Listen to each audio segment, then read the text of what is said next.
weerarkan oo la aaminsan yahay inuu yahay mid argagixiso ayaa galinkii dambe ee maanta lagu bartilmaameedsaday Dusit Hotel oo ku yaala xaafadda Westland ee magaalada Nairobi kaas oo sababay khasaare isugu jira dhimasho iyo dhaawac.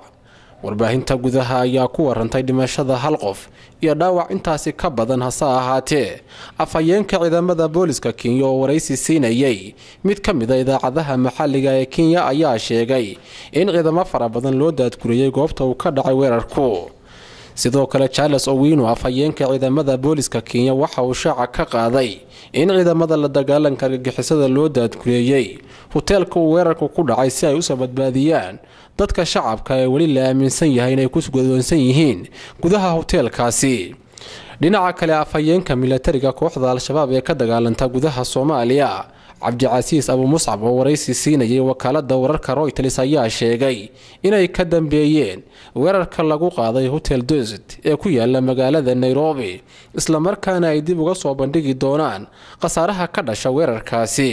weerarka argagixisay ee ka dhacay bartamaha magaalada Nairobi ee caasimadda dalkani Kenya ayaa imaanaya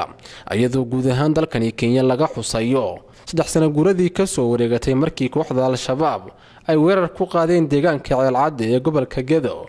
halkaas oo ay la sheegay inay ku dileen tiro fara badan oo ka tirsan ciidamada dalkani Kenya.